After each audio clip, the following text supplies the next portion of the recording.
সুপ্রিয় দর্শক সকলকে বঙ্গকথা আলোচনা অনুষ্ঠানে স্বাগত। বঙ্গকথা আমাদের কণ্ঠে আপনার কথা। বঙ্গকথা বাংলাদেশের সাধারণের কথা বলে, তাই আপনার কথাটি জানতে এবং জানাতে আমাদের ফেসবুক পেজটি ফলো করুন এবং ইউটিউব চ্যানেলটি সাবস্ক্রাইব করুন। আজকে আলোচনার জন্য আমাদের মাঝে উপস্থিত রয়েছেন আমার খুবই খুবই খুবই প্রিয় একটি ভাই বিপ্লব হাসান। তার একটি ফেসবুক স্ট্যাটাস থেকে উদ্বুদ্ধ হয়ে আমি আজকের আলোচনা অনুষ্ঠানটি আসলে ইনস্টিগেট করেছি বলা চলে। আপনারা দেখেছেন সাম্প্রতিক বাংলাদেশে তারেক রহমানের প্রত্যাবর্তন এবং সেই ঘিরে অনেক কিছু ঘটনা ঘটেছে। আমরা দেখলাম ৩০০ ফিটে তারা নানাবিধ ময়লা আবর্জনা তৈরি করলো এবং পরবর্তীতে ঢাকা মিউনিসিপ্যালের লোকজন আসলে সেটা পরিষ্কার করলো, কিন্তু তারা দাবি করলো যে তারাই এগুলো পরিষ্কার করেছে। আমরা দেখছি তার একটি বিড়ালকে ঘিরে অনেক রকমের মিডিয়াতে আলোচনা, গুঞ্জন, ট্রল হচ্ছে। সেগুলোর ভালো মন্দ দিক নিয়ে আমি আলোচনা করব না, শুনবো আমার ভাইটির কাছ থেকে। বিপ্লব, স্বাগতম আপনাকে আমাদের অনুষ্ঠানে। আশা করি আপনি শারীরিকভাবে ভালো আছেন। অসংখ্য ধন্যবাদ আপু। অনেকদিন পর আবারও আপনার সামনে কথা বলার জন্য আসলাম। এর আগে আমার লোকেশন অন্য জায়গায় ছিল যখন কথা বলেছিলাম আপনার সাথে। তো আচ্ছা। সাম্প্রতিক স্থান পরিবর্তন করেছি। আসলে যাযাবরের মতো জীবনযাপন খুব কষ্টকর। দেশের মা মাটিকে রেখে, দেশের সবকিছু ফেলে প্রবাসে থাকা, দূরে থাকা অনেকটা কষ্টের। তো আছি, মোটামুটি ভালো আছি। আপনাকে ধন্যবাদ আমাকে আমন্ত্রণ করবার জন্য। আমার মনে পড়ে, আমার ঠিক এই মুহূর্তে মনে পড়ছে না তার নামটি, কোনো একজন খলিফা ছিলেন যিনি তার দরবারে সত্য কথা বলে এরকম মানুষদেরকে ডেকে নিয়ে আসতেন এবং বলতেন যে প্রাণ খুলে আমার সমালোচনা করো। এরকম একটি চর্চা আসলে ছিল। তবে বাংলাদেশে এই ধরনের চর্চা অনেক দিন ধরে হারিয়ে গেছে। আর অনেক ঘটনা আছে যারা আসলে সত্য কথা বলতেন, সমালোচনা করতেন।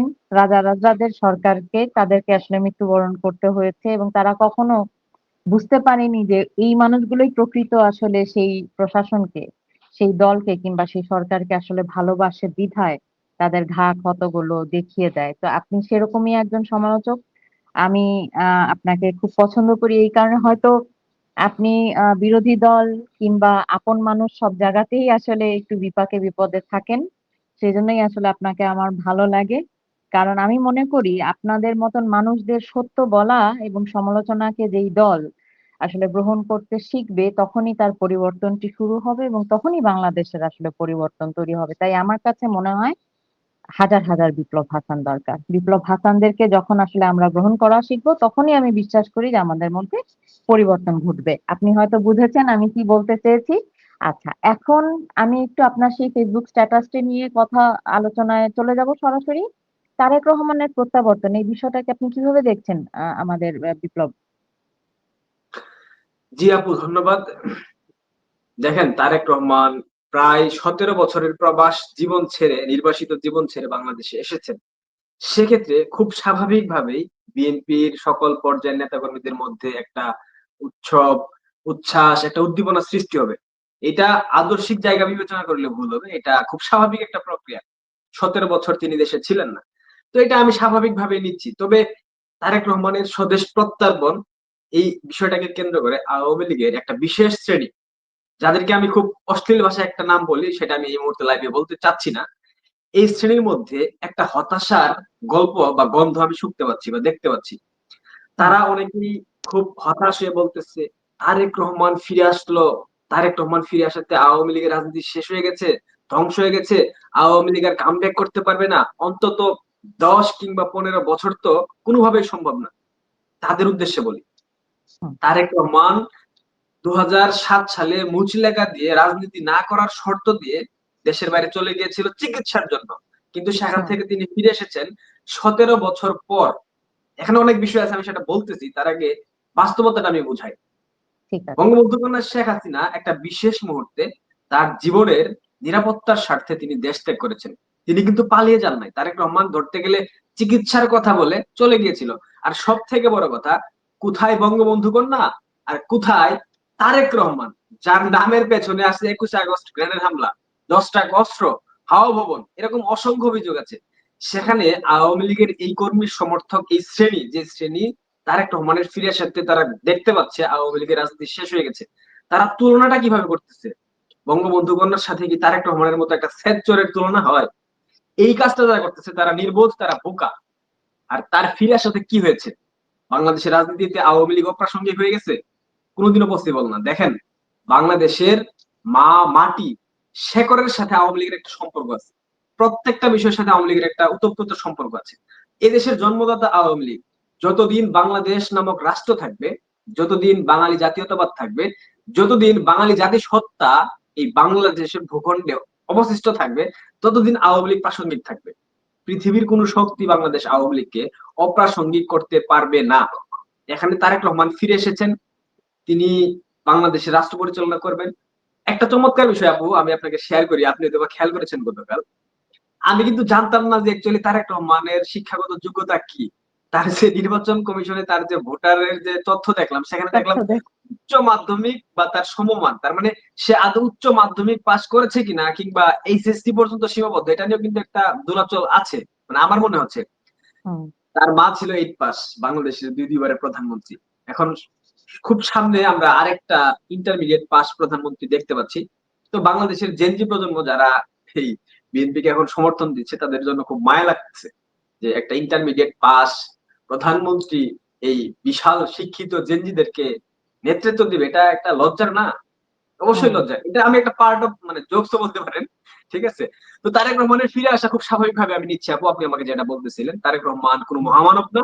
তারেক রহমান কোন বিশাল নেতাও না যে তার ফিরে আসাতে আওয়ামী লীগকে এত মানে চাপের মধ্যে থাকতে হবে, আওয়ামী লীগকে এত চিন্তা চেতনা নিয়ে মানে কি বলবো মানে একদম হতাশ হতে হবে। কোন ব্যাপার হুম না। এটা স্বাভাবিক রাজনৈতিক প্রক্রিয়ার মধ্য দিয়ে তারেক রহমান বাংলাদেশে এসেছেন।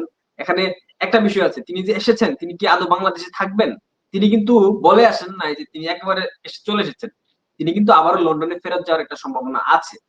সো তার ফিরে আসাকে কেন্দ্র করে আওয়ামী লীগ যে হাহুতাশ করতেছে, এটা সম্পূর্ণরূপে অপ্রাসঙ্গিক। আমি এটাকে কোনোভাবে মাথায় নিচ্ছি না, কোনোভাবে আমলে নিচ্ছি না। জি আপু, ধন্যবাদ। চমৎকার বলেছেন।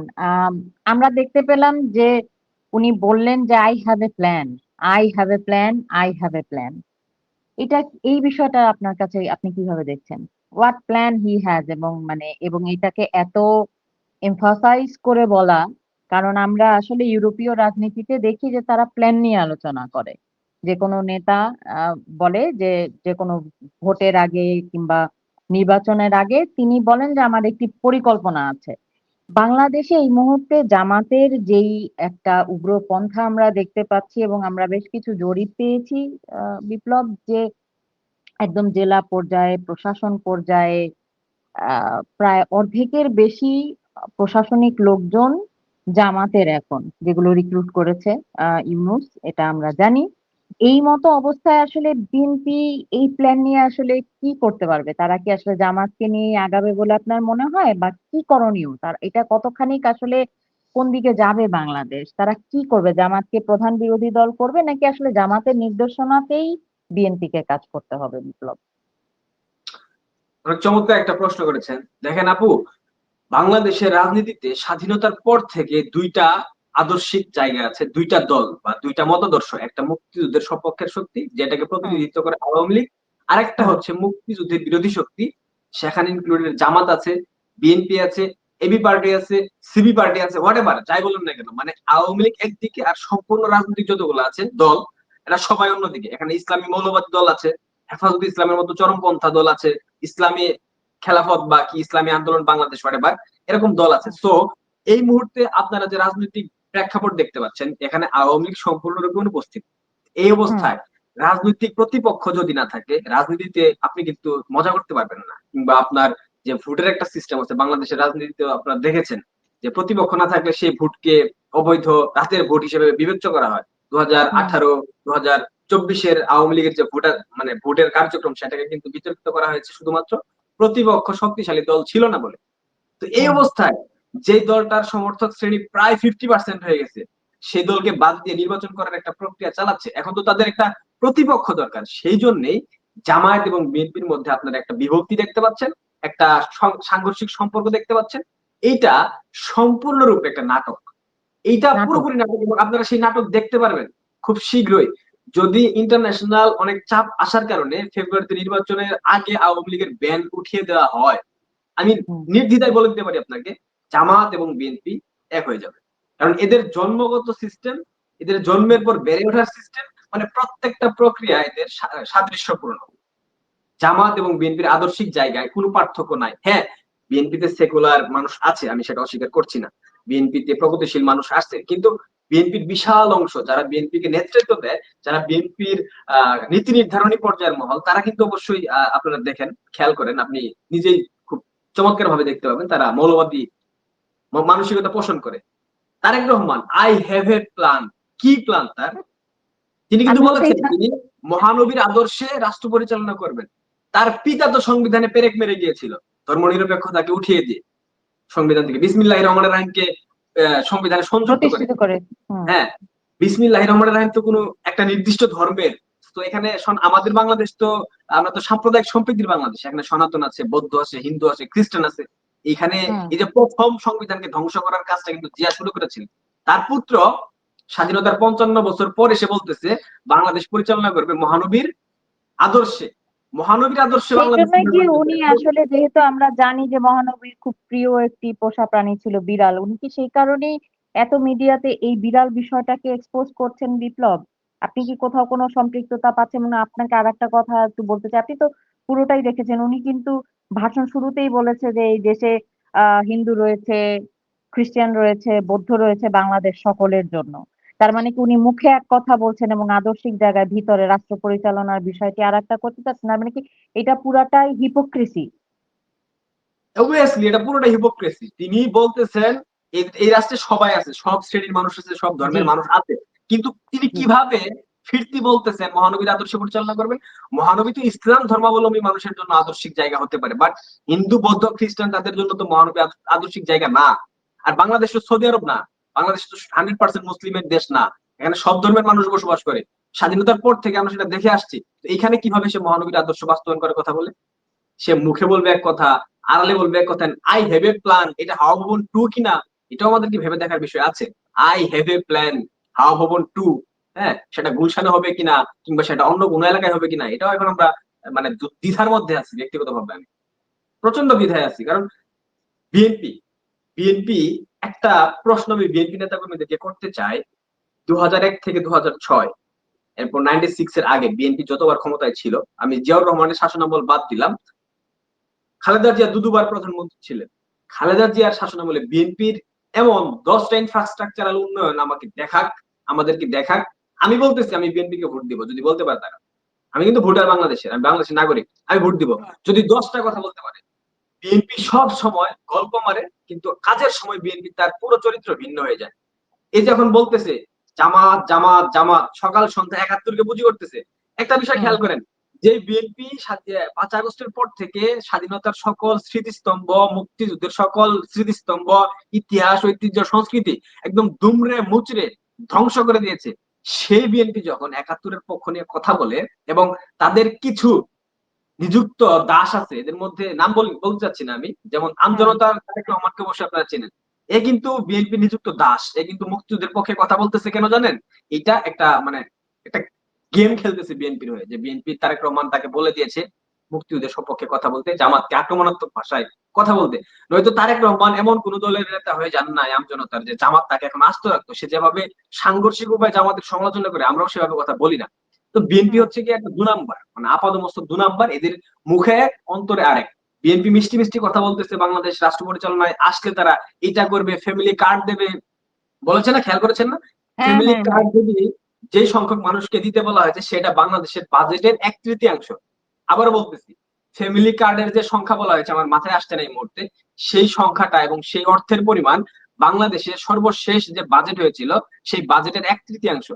এখন ১/৩ মানুষকে, মানে ১/৩ অর্থ যদি এই ফ্যামিলি কার্ডের পেছনে ব্যয় করা হয়, রাষ্ট্র কিভাবে পরিচালিত হবে? বাহ! কোন সিস্টেম আছে? হুম। এই হুম। যে গল্প শোনানো হচ্ছে, এই গল্পগুলা সম্পূর্ণরূপে ভুয়া, প্রতারণা। মানে জাতির সাথে বারবার প্রতারণা করেছে এরা। ২০০১ থেকে ২০০৬ সালে যেমন আগুন সন্ত্রাসের রাজনীতি কায়েম করেছিল, খুন গুমের রাজনীতি কায়েম করেছিল, সংখ্যালঘু নির্যাতনের রাজনীতি কায়েম করেছিল। ঠিক একই প্রক্রিয়া এই ২০২৬ সাল নির্বাচনে যদি বিএনপি ক্ষমতায় আসে, বাংলাদেশটা একটা নরকে পরিণত হবে। আমি আপনাকে এই লাইভের মধ্য দিয়ে আমি বলে গেলাম আজকে বাংলাদেশের সকল মানুষকে, ২০২৬ সালে বিএনপি যদি ক্ষমতায় আসে, বাংলাদেশ আরো একটা নরকের দ্বারপ্রান্তে গিয়ে ঠেকবে। ধন্যবাদ আপু। আমরা আমরা আলোচনার একেবারে শেষ পর্যায়ে রয়েছি। আপনি আলোচনার মাঝখানেই একটি সম্ভাবনার কথা বলেছেন, যদি আন্তর্জাতিক আম কারণে কোনো কারণে ২০২৬-এর ফেব্রুয়ারির আগে আওয়ামী লীগকে আসলে অন্তর্ভুক্ত করা হয় নির্বাচনে, সেক্ষেত্রে আসলে কি পরিস্থিতি হবে? এরকম কি কোনো সম্ভাবনা আছে কিনা? এবং যদি আসলে আওয়ামী লীগকে নির্বাচনে অংশগ্রহণ করতে দেয়া হয়, সেই ক্ষেত্রে কি হবে বলে আপনি আপনার মতামতটা একটু আমাদেরকে জানান। তারপরে আমরা আমাদের আজকের আলোচনাটি শেষ করব। এখন পর্যন্ত যে পরিস্থিতি দেখতে পাচ্ছি, বিভিন্ন হুম, আন্তর্জাতিক সম্প্রদায় তো আসলে প্রেসার দিচ্ছে।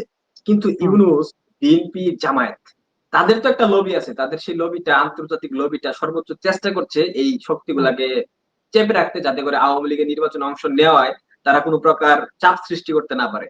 এখন হুম, যদি এখানে ২ টা বিষয়, যদি হুম, আওয়ামী লীগ নির্বাচনে অংশ নেয় এবং সেই সুযোগ সৃষ্টি করে দেওয়া হয়, আমি আপনাকে বলে গেলাম বাংলাদেশ আওয়ামী লীগ ১/৩ আসন নিয়ে বাংলাদেশের রাষ্ট্র ক্ষমতায় আবারও আসবে এবং বঙ্গবন্ধু কন্যা শেখ হাসিনা আবারও প্রধানমন্ত্রী হবেন বাংলাদেশের।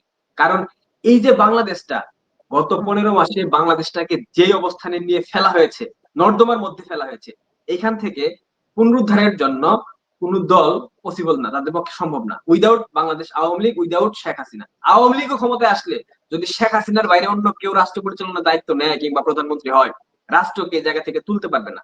আর এই বিষয়গুলা ডক্টর ইউনূস, বিএনপি, জামাত বুঝতে পারছে। তাই তারা সর্বোচ্চ চেষ্টা করছে কোনোভাবে যাতে আওয়ামী লীগ নির্বাচনে অংশ নিতে না দেওয়া হয়। যদি আওয়ামী লীগ নির্বাচনে অংশ না নেয় বা দিতে হয় তাদেরকে, আপনার সুযোগ সৃষ্টি করে দেওয়া না হয়, সেক্ষেত্রে বিএনপি ক্ষমতায় আসার একটা সম্ভাবনা আছে প্রবল। যাই বলেন না হুম। কেন, বাংলাদেশের মানুষ কিন্তু জামাতকে ভোট দেবে না। স্বাধীনতা বিরোধী চক্র কেউ কখনোই ভোট দেবে না। সেক্ষেত্রে বিএনপি কে বেছে নেবে। এখন বিএনপি ক্ষমতায় আসলে রাষ্ট্র পরিচালনা করবে কিভাবে? বাংলাদেশের অর্থনৈতিক যে বর্তমান অবস্থা, যেকোনো সময় অর্থনীতি কোলাপস করতে পারে।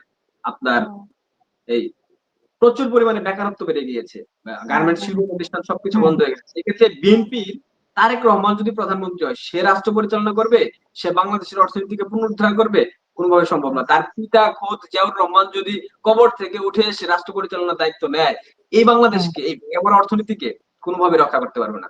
So moral of the story, Awami League নির্বাচনে অংশ নিলে ১/৩ আসন নিয়ে জয়ী হবে এবং শেখ হাসিনা বাংলাদেশের প্রধানমন্ত্রী হবেন। আর যদি আওয়ামী লীগ নির্বাচনে অংশ না নেয়, সেক্ষেত্রে বিএনপি ক্ষমতায় আসবে। জামাত মোটামুটি একটা ভালো সংখ্যক সিট নিয়ে সংসদে বিরোধী দল হবে। এটা আমার ব্যক্তিগত বিশ্বাস। এখন বাকিটা সময়ের উপর নির্ভরশীল। তা আমরা যে দেখতে পাচ্ছি এনসিপি হঠাৎ করে এনসিপির অনেকেই পদত্যাগ করছে। যারা পদত্যাগ করলো আরো অনেকে পদত্যাগ করলো এবং আম তারা আ এই ইন্ডিভিজুয়ালি তারা আসলে তাদের যার এলাকা থেকে দাঁড়াচ্ছে এবং কেউ অনেকেই আসলে জামাতে ফিরে যাচ্ছে। তার মানে এটা আসলে কি পূর্বাভাস? এনসিপি হঠাৎ করে এভাবে ভেঙে যাচ্ছে কেন? তারা অনেক বড় কথা বলেছে। তারা সেভেন সিস্টার চেঞ্জ করে ফেলবে, আ দেখে নেবে। তারা মুজিববাদকে বাংলাদেশে ধ্বংস করে দেওয়ার হুমকিও দিয়েছিল মাহফুজ নামের সেই ছেলেটি। যদিও উনি নিজেই বলতে পারবে কিনা আসলে মুজিববাদ বলে কিছু আছে কিনা আদৌ বাংলাদেশে। ইজম জিনিসটা কি সেটারও আসলে তার তো আসলে পিতা আসলে সলিমুল্লাহ এবং লুঙ্গি বাজার। তো এই লোকগুলো সবাই আসলে এখন আবার জামাতে ফেরত যাচ্ছে। এই বিষয়টা নিয়ে আপনি আমাদের আপনার আ আপনার এনালাইসিসটা একটু যদি বলেন। দেখেন, একটা ভাব সম্প্রসারণ করেছিলাম। বন্যরা বনে সুন্দর, শিশুরা মাতৃকুলে। এনসিপি জামাতের কুলে অনেক বেশি সুন্দর। কারণ এনসিপির জন্মদাতা হলো জামাত। জুলাই আগস্টের সেই মেটিকুলাস অভ্যুত্থানের সময় মাননীয় প্রধানমন্ত্রী বারবার বলেছেন, এরা সব জামাতি, সব রাজাকারের বাচ্চা। আমরা কেউ বিশ্বাস করিনি। আমরা বিশ্বাস করতাম, আমরা জানতাম, কিন্তু বাংলাদেশের কেউ বিশ্বাস করেনি তখন। তারা স্লোগান দিল, তুমি কে আমি কে, রাজাকার রাজাকার। কে বলেছে? কে বলেছে? স্বৈরাচার স্বৈরাচার।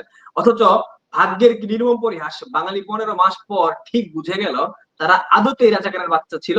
তারা প্রকৃতপক্ষেই রাজাকারদের নাতিপুতি ছিল। এখন কি হলো? এই রাজাকারের নাতিপুতিরা পশ্চিমবঙ্গ, সেভেন সিস্টার সবকিছু ভাঙতে গিয়ে তাদের সিস্টার্সদেরকে একে একে হারাচ্ছে।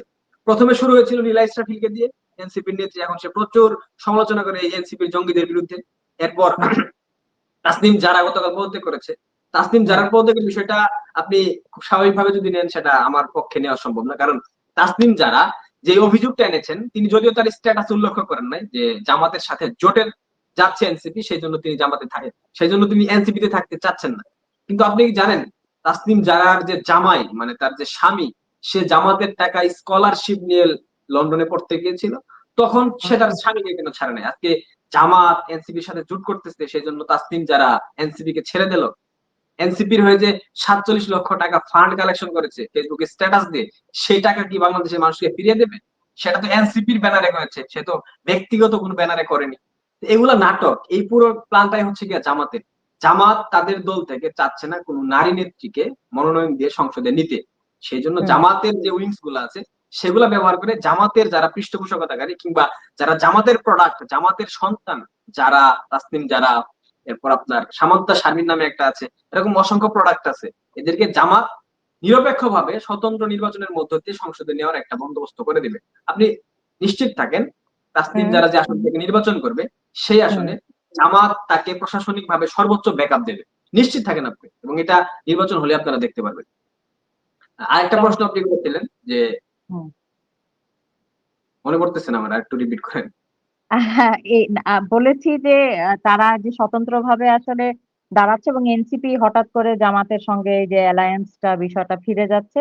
এই দুটো বিষয় নিয়ে আপনার মতামতটা জানতে চেয়েছিলাম। দেখেন, এনসিপি তো বাংলাদেশে শক্তিশালী অবস্থান সৃষ্টি করতে পারে নাই। এনসিপির হুম, মাধ্যমে ইউনূসের একটা চেষ্টা ছিল, ডিপ স্টেটের একটা চেষ্টা ছিল বাংলাদেশে তারা একটা তৃতীয় রাজনৈতিক শক্তির উত্থান ঘটাবে। কিন্তু এনসিপি হুম, তো মাঠে মরে গিয়েছে। কারণ এরা তো চুরবাটপার সব। এদের শিক্ষাগত যোগ্যতা যতটুকুই থাক না কেন, এদের আপনি ব্যাকগ্রাউন্ড চেক করেন, এদের ফ্যামিলি, এদের সবকিছু, এদের পারিবারিক শিক্ষার প্রচন্ড অভাব আছে। এরা সব চোর। এরা ১০ টাকাও খায়, ১০০ টাকাও খায়। তো এদেরকে দিয়ে তো আসলে আপনি বৃহৎ আকারে চিন্তা করতে পারবেন না। রাষ্ট্র পরিচালনা কিন্তু একটা মানে খুব স্বাভাবিক বিষয় না।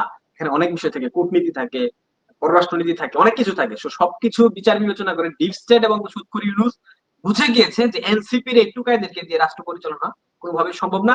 তাদের যে রাজনৈতিক এজেন্ডা গুলা ছিল সেগুলো বাস্তবায়ন করা কোনোভাবেই পসিবল না। সেজন্যই তারা এনসিপির সাথে মোটামুটি সম্পর্ক ত্যাগ করার একটা মুহূর্ত চলে এসেছে।